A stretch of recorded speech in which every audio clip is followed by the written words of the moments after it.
ಸೂಕ್ಷ್ಮ ದೇವತೆಯೂ ಆಗಿ ದೇಹದ ಮೋಹ ತ್ಯಜಿಸಿ, ಸೂಕ್ಷ್ಮ ದೇವತೆಯೂ ಆಗಿ ದೇಹದ ಮೋಹ ತ್ಯಜಿಸಿ, ಜಯಿಸಿದೆವು ದೂರ ವತನಕ್ಕೆ, ನಮ್ಮ ಮಧುರ ವತನಕ್ಕೆ, ನಮ್ಮ ಮಧುರ ವತನಕ್ಕೆ. ಸೂಕ್ಷ್ಮ ದೇವತೆಯೂ ಆಗಿ. ಓಂ ಶಾಂತಿ. ನಾನು ಆತ್ಮ ಸೂಕ್ಷ್ಮ ದೇವತೆಯಾಗಿ ಸೂಕ್ಷ್ಮ ವತನದಲ್ಲಿ ಬಂದಿಳಿದು ನಮ್ಮ ಸಂಘಟನೆ ಎಲ್ಲ ಆತ್ಮರೊಂದಿಗೆ ವಿಜ್ಞಾನಿಗಳನ್ನು ಆಹ್ವಾನಿಸಿ 4ನೇ ದಿನದ ಕೋರ್ಸನ್ನು ಕೊಡಲು ಬಾಪ್ ದಾದಾರವರ ಸಮ್ಮುಖದಲ್ಲಿ ನಿಂತಿದ್ದೇನೆ. ಬಾಪ್ ದಾದಾರವರು ಎಲ್ಲ ವಿಜ್ಞಾನಿಗಳನ್ನು, ವಿಜ್ಞಾನ ಕ್ಷೇತ್ರದಲ್ಲಿರುವ ಪ್ರತಿಯೊಂದು ಆತ್ಮರನ್ನು ಅವರವರ ಸೂಕ್ಷ್ಮ ಶರೀರದೊಂದಿಗೆ ಸೂಕ್ಷ್ಮ ವತನದಲ್ಲಿ ಎಮರ್ಜ್ ಮಾಡಿದ್ದಾರೆ. ತಂದೆಯ ಆಶೀರ್ವಾದದೊಂದಿಗೆ, ಕೃಪೆಯೊಂದಿಗೆ 4ನೇ ದಿನದ ಕೋರ್ಸನ್ನು ನಾವೆಲ್ಲರೂ ಸೇರಿ ಈ ಎಲ್ಲ ವಿಜ್ಞಾನ ಕ್ಷೇತ್ರದ ಆತ್ಮರಿಗೆ ತಿಳಿಸೋಣ. ಆತ್ಮ, ಪರಮಾತ್ಮ, 3 ಲೋಕಗಳ ಪರಿಚಯ ಸಿಕ್ಕ ನಮಗೆ ಇಂದು ಕಲ್ಪ ವೃಕ್ಷದ ಬಗ್ಗೆ ತಿಳಿದುಕೊಳ್ಳುವ ಸಮಯ. ಇತ್ತೀಚಿನ ದಿನಗಳಲ್ಲಿ ಸಾಮಾನ್ಯ ರೈತನೊಬ್ಬನು, ಹೆಸರು ಹಾಜಿ ಕಲಿಮುಲ್ಲಾ ಖಾನ್, ಇವರು ಒಂದೇ ಮರದಲ್ಲಿ 300 ತಳಿ ಮಾವಿನ ಹಣ್ಣುಗಳನ್ನು ಬೆಳೆದಿದ್ದಾರೆ. ಒಂದೇ ಮರದಲ್ಲಿ 300 ತಳಿ ಮಾವಿನ ಹಣ್ಣುಗಳನ್ನು ಬೆಳೆದಿದ್ದಾರೆ. ಒಂದೊಂದು ಕೊಂಬೆ ಒಂದೊಂದು ರೀತಿಯ ಹಣ್ಣನ್ನು ಕೊಡುತ್ತದಂತೆ.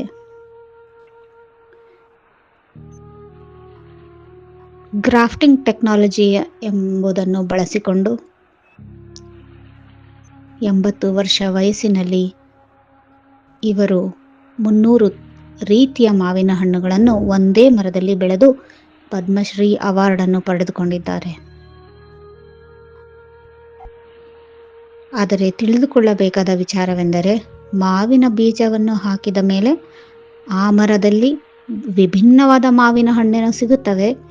ಆದರೆ ಮಾವಿನ ಹಣ್ಣನ್ನು ಹೊರತುಪಡಿಸಿ ಹಲಸಿನ ಹಣ್ಣಾಗಲಿ ಕಿತ್ತಳೆ ಹಣ್ಣಾಗಲಿ ಬರಲು ಸಾಧ್ಯವಿಲ್ಲ. ಅದೇ ರೀತಿ ಈ ಸೃಷ್ಟಿ ಚಕ್ರಕ್ಕೂ ಒಂದು ಕಲ್ಪವೃಕ್ಷವಿದೆ. ಪರಮಾತ್ಮ ಅದರ ಬೀಜ. ಪರಮಾತ್ಮನಂತೆಯೇ ಕೂಡ ಪ್ರತಿಯೊಂದು ಆತ್ಮವು ಅದೇ ಗುಣಗಳನ್ನು ಹೊಂದಿದೆ. ಶಕ್ತಿಯಲ್ಲಿ ಪರಮಾತ್ಮ ಸರ್ವಶಕ್ತಿವಂತನಾದರೆ, ನಾವಾತ್ಮರು ಜನನ ಮರಣಗಳ ಚಕ್ರದಿಂದಾಗಿ, ನಾವು ಮಾಡಿದ ಕರ್ಮಗಳಿಂದಾಗಿ ಶಕ್ತಿಯನ್ನು ಸ್ವಲ್ಪ ಸ್ವಲ್ಪ ಮಟ್ಟಿಗೆ ಕಳೆದುಕೊಂಡಿದ್ದೇವೆ. ಇಂತಹ ಒಂದು ಕಲ್ಪವೃಕ್ಷದ ಬಗ್ಗೆ ಇಂದು ತಿಳಿದುಕೊಳ್ಳೋಣ.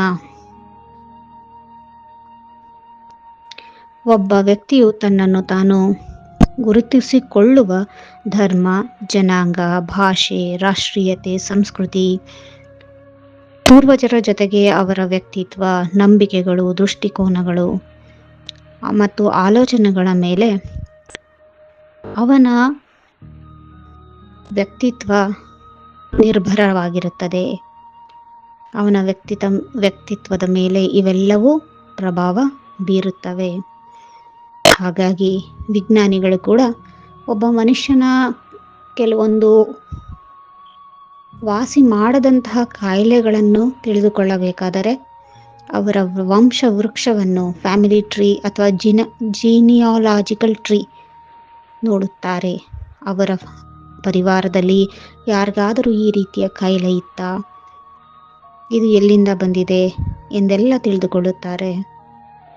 ನಾವು ಕೂಡ ಇಂಥದೇ ಒಂದು ಜಿನಲಾಜಿಕಲ್ ಟ್ರೀಗೆ ಸಂಬಂಧಿಸಿದವರು. ನಮ್ಮ ಮೂಲ ಪರಮಾತ್ಮ ಆಗಿದ್ದಾರೆ. ಇಂಥ ಒಂದು ಮರ ಪರಮಧಾಮದಲ್ಲಿದೆ. ಇದರ ಬೀಜ ಪರಮಾತ್ಮ, ಬೇರುಗಳು ಸತ್ಯುಗದ ಆತ್ಮರಾಗುತ್ತಾರೆ. ಅನೇಕ ಕೊಂಬೆಗಳು ಅನೇಕ ಧರ್ಮಗಳನ್ನು ಮತ್ತೆ ಆ ಧರ್ಮಕ್ಕೆ ಸೇರಿದಂತಹ ಆತ್ಮರನ್ನು ಆ ಎಲೆಗಳು ಸೂಚಿಸುತ್ತವೆ. ಭೂಮಿ ಮೇಲೆ ಮರವು ಆಕಾಶದ ಮುಖ ಮಾಡಿ ನಿಂತಿದ್ದರೆ, ಪರಮಧಾಮದಲ್ಲಿ ಮರವು ತಲೆ ಕೆಳಗಾಗಿ ನಿಂತಿದೆ. ಬೇರುಗಳು ಮೇಲಿರುತ್ತದೆ, ಅದರ ಬೀಜ ಪರಮಾತ್ಮ ಆಗಿರುತ್ತಾರೆ. ಕಾಂಡ ಮತ್ತು ಎಲೆಗಳು, ಕೊಂಬೆಗಳು ಕೆಳಮುಖವಾಗಿ ನಿಂತಿರುತ್ತವೆ. ಈ ಪ್ರಪಂಚದ ಬೆಳವಣಿಗೆಯನ್ನು ವಿವರಿಸಲು ಮನುಕುಲದ ವಂಶಾವಳಿಯ ಈ ಕಲ್ಪವೃಕ್ಷದ ಮರವೇನಿದೆ, ಇದನ್ನು ತಿಳಿದುಕೊಂಡರೆ ಇಡೀ ಕಲ್ಪದ ಇತಿಹಾಸ ನಮ್ಮ ಕಣ್ಣು ಮುಂದೆ ಬರುತ್ತದೆ. ಆರಂಭದಲ್ಲಿ ನೋಡುವುದಾದರೆ ಬೇರುಗಳು ಮತ್ತು ಕಾಂಡ, ಇದು ಸತ್ಯುಗವನ್ನು ತೋರುತ್ತದೆ. ಆಗ ಕೇವಲ ಒಂದು ಧರ್ಮವಿತ್ತು ಎಂಬುದನ್ನು ಇದು ಸೂಚಿಸುತ್ತದೆ. ಅದು ದೇವತೆಗಳ ಧರ್ಮವಾಗಿತ್ತು. ಒಂದು ರಾಜವಂಶವಿತ್ತು, ಅದನ್ನು ಸೂರ್ಯ ವಂಶ ಎಂದು ಕರೆಯುತ್ತಿದ್ದರು. ಅಲ್ಲಿ ದೇವತೆಗಳ ಸಾರ್ವಭೌಮತ್ವವಿತ್ತು. ಎಲ್ಲ ನೀತಿವಂತ ಸಂಪ್ರದಾಯಗಳು ಮತ್ತು ಪದ್ಧತಿಗಳು ಅಲ್ಲಿ ರೂಢಿಯಲ್ಲಿದ್ದವು. ಅವರೆಲ್ಲರೂ ದೈವಿಕ ಕಾರ್ಯಗಳನ್ನು ಮಾಡುತ್ತಿದ್ದರಿಂದ ಪ್ರಕೃತಿ ಸಹ ಸಂಪೂರ್ಣವಾಗಿ ಅವರ ನಿಯಂತ್ರಣದಲ್ಲಿತ್ತು.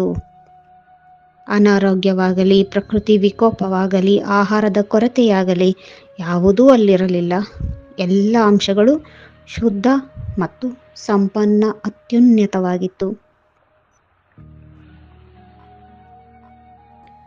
ಯಾವಾಗ ಆಧ್ಯಾತ್ಮಿಕತೆ ಅಥವಾ ಆತ್ಮನ ಒಂದು ಗುಣ ಶಕ್ತಿಗಳು ಕಡಿಮೆ ಆಗುತ್ತಾ ಬರುತ್ತವೆ, ಆಗ ಸತ್ಯುಗದಿಂದ ತ್ರೇತಾಯುಗ ಆರಂಭವಾಗುತ್ತದೆ.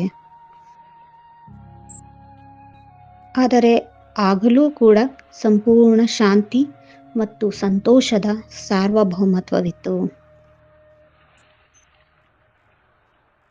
ಬೆಳ್ಳಿಯುಗ ಅಥವಾ ತ್ರೇತಾಯುಗದ ನಂತರ ತಾಮ್ರಯುಗ ಅಥವಾ ದ್ವಾಪರ ಯುಗ ಈ ಭೂಮಿ ಮೇಲೆ ಬರುತ್ತದೆ. ನಮ್ಮ ಜೀವನದ ಮೇಲೆ ಕಾಮ, ಕ್ರೋಧ, ಲೋಭ, ಮೋಹ ಮತ್ತು ಅಹಂಕಾರಗಳಂತಹ ದುರ್ಗುಣಗಳು ಆವರಿಸುತ್ತವೆ. ಶುದ್ಧತೆ ಮತ್ತು ಯೋಗ್ಯತೆಯ ಸ್ಥಿತಿ ಬಿದ್ದು ಕೆಟ್ಟ ಮತ್ತು ಅನರ್ಹ ವ್ಯಕ್ತಿಗಳು ನಾವಾಗುತ್ತೇವೆ. ತಮ್ಮ ನೈಜತೆಯನ್ನು ಮರೆತು ಪರಿಶುದ್ಧತೆಯನ್ನು ಮುರಿದು ನೈಸರ್ಗಿಕ ಕಾನೂನುಗಳನ್ನು ಕೂಡ ಉಲ್ಲಂಘಿಸುತ್ತಾರೆ. ಪ್ರಕೃತಿಯು ತನ್ನ ಆಟವನ್ನು ಆಡುತ್ತದೆ. ಪ್ರಕೃತಿಗೆ ಅನುಗುಣವಾಗಿ ಜನರು ಬದುಕನ್ನು ಸಾಗಿಸುವ ಸಮಯ ಬರುತ್ತದೆ. ಪ್ರಕೃತಿಯನ್ನು ನಮ್ಮ ಪೂರ್ವಜರು ಹಾಗಾಗಿ ಅಧ್ಯಯನ ಮಾಡುತ್ತಾರೆ. ಎಷ್ಟು ಕಾಲ ಇದೆ ಒಂದು ವರ್ಷದಲ್ಲಿ, ಬೇಸಿಗೆ ಕಾಲ, ಮಳೆಗಾಲ, ಯಾವ ಋತುಗಳಿವೆ, ಯಾವ ಋತುವಿನಲ್ಲಿ ಪ್ರಕೃತಿ ಹೇಗೆ ನಡೆದುಕೊಳ್ಳುತ್ತೆ, ಅದಕ್ಕನುಗುಣವಾಗಿ ಯಾವ ರೀತಿಯ ಬೆಳೆಗಳನ್ನು ಬೆಳೆಯಬೇಕು, ಇದೆಲ್ಲವನ್ನೂ ಅಧ್ಯಯನ ಮಾಡಿ ಪ್ರಕೃತಿಗೆ ಅನುಗುಣವಾಗಿ ಜೀವನ ಶೈಲಿ ಆರಂಭವಾಗುತ್ತದೆ. ಇದೇ ಸಮಯದಲ್ಲಿ ಅನೇಕ ರೀತಿಯ ಧರ್ಮ ಗುರುಗಳು ಕೂಡ ಈ ಭೂಮಿ ಮೇಲೆ ಹುಟ್ಟುತ್ತಾರೆ. ಅವರವರು ಧರ್ಮವನ್ನು ಸ್ಥಾಪನೆ ಮಾಡುತ್ತಾರೆ. ಆ ಧರ್ಮಕ್ಕೆ ಸಂಬಂಧಿಸಿದ ಆತ್ಮರು ಈ ಜಿನಲಾಜಿಕಲ್ ಟ್ರೀ ಏನಿದೆ ಅಥವಾ ಮಾನವ ಕಲ್ಪವೃಕ್ಷ ಏನಿದೆ ಅಲ್ಲಿಂದ ಕೆಳಗಿಳಿದು ಬರುತ್ತಾರೆ, ಜನ್ಮ ಪಡೆದುಕೊಳ್ಳುತ್ತಾರೆ, ಅದೇ ಧರ್ಮಕ್ಕೆ ಸೇರಿಕೊಳ್ಳುತ್ತಾರೆ. ಕ್ರಮೇಣ ಜನಸಂಖ್ಯೆಯು ಗಣನೀಯವಾಗಿ ಹೆಚ್ಚಾಗುತ್ತದೆ. ಆರಂಭದಲ್ಲಿ ಎಲ್ಲರೂ ಒಂದೇ ಆಗಿದ್ದರು. ಆದರೆ ಅನೇಕ ಧರ್ಮಗಳು, ಅನೇಕ ರಾಜ್ಯಗಳು, ಭಾಷೆಗಳು, ಸಂಸ್ಕೃತಿಗಳು ಎಲ್ಲ ಬಂದ ಮೇಲೆ ಪರಸ್ಪರ ಕಲಹಗಳು, ಒಡಕುಗಳು ಮತ್ತು ಭಿನ್ನಾಭಿಪ್ರಾಯಗಳು ಹೆಚ್ಚಾಗುತ್ತವೆ. ಆಗ ಕಲಿಯುಗ ಆರಂಭವಾಗುತ್ತದೆ, ಅಥವಾ ಕಬ್ಬಿಣ ಯುಗ ಎಂದು ಕೂಡ ಕರೆಯಬಹುದು. ಇಲ್ಲಿ ಅನೇಕ ರೀತಿಯ ಸಮಸ್ಯೆಗಳು, ದೃಷ್ಟಿಕೋನಗಳ ವ್ಯತ್ಯಾಸ, ವಿವಾದಗಳು ಹೆಚ್ಚಾಗುತ್ತವೆ. ಎಲ್ಲ ಆತ್ಮರು ದುರ್ಗುಣಗಳಿಂದ ಮತ್ತು ಅಜ್ಞಾನದ ಕತ್ತಲೆಯಿಂದ ತಮೋ ಪ್ರಧಾನ ಸ್ಥಿತಿಗೆ ಬಂದು ಬಿಡುತ್ತಾರೆ. ಪ್ರಕೃತಿಯು ಮನುಷ್ಯನಿಗೆ ಸಂಕಟವನ್ನುಂಟು ಮಾಡುವಷ್ಟು ಕೆಳಮಟ್ಟಕ್ಕೆ ಇಳಿಯಲು ಮನುಷ್ಯನ ದುರ್ಗುಣಗಳೇ ಕಾರಣವಾಗಿ ಬಿಡುತ್ತದೆ. ರೋಗ, ದುಃಖ, ವೃದ್ಧಾಪ್ಯ, ಅಕಾಲಿಕ ಮರಣ, ಅಪಘಾತ, ಸಾವು ಇತ್ಯಾದಿಗಳು ಮನುಕುಲವನ್ನು ಬಾಧಿಸುತ್ತವೆ. ಎಲ್ಲ ಧರ್ಮಗಳು ಕೂಡ ತಮ್ಮ ಕೆಳಮಟ್ಟವನ್ನು ತಲುಪಿದಾಗ ಎಲ್ಲ ಜನರು ಪೈಶಾಚಿಕರಾಗುತ್ತಾರೆ. ರಾಜಕೀಯದಲ್ಲಿ ಕಲಹ, ಜಾತಿಗಳಿಂದಾಗಿ ಕಲಹ, ರಾಷ್ಟ್ರಗಳ ನಡುವಿನ ಹೋರಾಟ ಪ್ರಪಂಚದ ದೊಡ್ಡ ವಿನಾಶವನ್ನು ತರುತ್ತದೆ. ಸಹೋದರರಂತೆ ವರ್ತಿಸುವ ಬದಲು ಒಬ್ಬರನ್ನೊಬ್ಬರು ವಿಭಿನ್ನ ಜೀವಿಗಳಾಗಿ ನೋಡುತ್ತಾರೆ. ಕಾನೂನು ಬಾಹಿರತೆ, ಸ್ವಾರ್ಥ, ಬಾಂಧವ್ಯದಲ್ಲಿ ಕಲಬೆರಕೆ, ಲಂಚದ ಭಾವನೆ ಇವೆಲ್ಲವೂ ಕಲಿಯುಗದಲ್ಲಿ ರಾರಾಜಿಸುತ್ತವೆ. ಇಂತಹ ಸಮಯದಲ್ಲಿ ನಿರಾಕಾರ ಪರಮಾತ್ಮ ಶಿವನು ಸಾಮಾನ್ಯ ವ್ಯಕ್ತಿಯಂತಿರುವ ಪ್ರಜಾಪಿತ ಬ್ರಹ್ಮನ ದೇಹದಲ್ಲಿ ಅವತರಿತರಾಗುತ್ತಾರೆ ಮತ್ತು ಅವರ ಮೂಲಕ ರಾಜಯೋಗದ ಜ್ಞಾನವನ್ನು ಕಲಿಸುತ್ತಾರೆ. ಇದರ ಮೂಲಕ ಸಂಪೂರ್ಣವಾಗಿ ನೀತಿವಂತರಾಗುವ, ಸರ್ವಗುಣ ಸಂಪನ್ನರಾಗುವ, ಮರ್ಯಾದಾ ಪುರುಷೋತ್ತಮರಾಗುವ ದಾರಿಯನ್ನು ಮಾನವ ಕಂಡುಕೊಂಡು ಧರ್ಮನಿಷ್ಠರನ್ನಾಗಿ ಪರಿವರ್ತನೆಯಾಗುತ್ತಾನೆ. ಮತ್ತೆ ಸುವರ್ಣ ಯುಗವನ್ನು ಸೃಷ್ಟಿಸುತ್ತಾನೆ. ಈ ರೀತಿಯಾಗಿ ಸತ್ಯುಗ, ತ್ರೇತಾಯುಗ, ದ್ವಾಪರಯುಗ, ಕಲಿಯುಗ ಒಂದಾದ ನಂತರ ಒಂದು ಚಕ್ರದಲ್ಲಿ ರಿಪೀಟ್ ಆಗುತ್ತಾ ಹೋಗುತ್ತದೆ. ಕಲ್ಪವೃಕ್ಷದಿಂದ ಆಯಾ ಯುಗಕ್ಕೆ ಬರಬೇಕಾದಂತಹ ಆತ್ಮರು ಬರುತ್ತಾ ಹೋಗುತ್ತಾರೆ. ಕಲ್ಪವೃಕ್ಷದ ಜ್ಞಾನವನ್ನು ನಾವೆಲ್ಲ ತಿಳಿದುಕೊಂಡು ಹೇಗೆ ಒಂದು ಮಾವಿನ ಮರದಲ್ಲಿ ಅನೇಕ ತಳಿಯ ಮಾವಿನ ಹಣ್ಣನ್ನು ಕಾಣುತ್ತೇವೋ ಆ ರೀತಿಯಾಗಿ ನಾವೆಲ್ಲರೂ ಕೂಡ ಒಬ್ಬನೇ ಪರಮಾತ್ಮನಿಂದ ರಚಿಸಲ್ಪಟ್ಟ ಒಂದೇ ರೀತಿಯ ಗುಣಗಳಿಂದ ತುಂಬಿರುವಂತಹ ಆತ್ಮರು ಎಂದು ತಿಳಿದು ನಾವೆಲ್ಲರೂ ಸಹೋದರ ಭಾವನೆಯನ್ನು ಇಟ್ಟುಕೊಂಡು ಜೀವನವನ್ನು ಸಾಗಿಸಬೇಕು. ಇದಕ್ಕೆ ವಿಜ್ಞಾನವು ಸಹಯೋಗಿಯಾಗಬೇಕು. ಎಲ್ಲರಲ್ಲೂ ಬಾಂಧವ್ಯವನ್ನು ಮೂಡಿಸುವತ್ತ ಸಾಗಬೇಕೇ ವಿನಃ ನಾನು ಬೇರೆ, ನಾನು ಶ್ರೇಷ್ಠ, ಬೇರೆ ರಾಷ್ಟ್ರದವರು ಕನಿಷ್ಠ ಅನ್ನುವುದಾಗಲಿ, ಅನ್ಯ ರಾಷ್ಟ್ರಗಳನ್ನು ತನ್ನ ಕಬಳಿಕೆಗೆ ತೆಗೆದುಕೊಳ್ಳಲು ವಿಜ್ಞಾನದ ಸಂಶೋಧನೆಯನ್ನು ನಡೆಸುವುದಕ್ಕಾಗಲಿ ಬಳಸದೆ ಎಲ್ಲರನ್ನೂ ಒಗ್ಗೂಡಿಸಲು, ಪ್ರಕೃತಿಯನ್ನು ಕಾಪಾಡಿಕೊಳ್ಳಲು ಆ ನಿಟ್ಟಿನಲ್ಲಿ ಸಾಧನೆ ಮಾಡಬೇಕಾಗಿದೆ.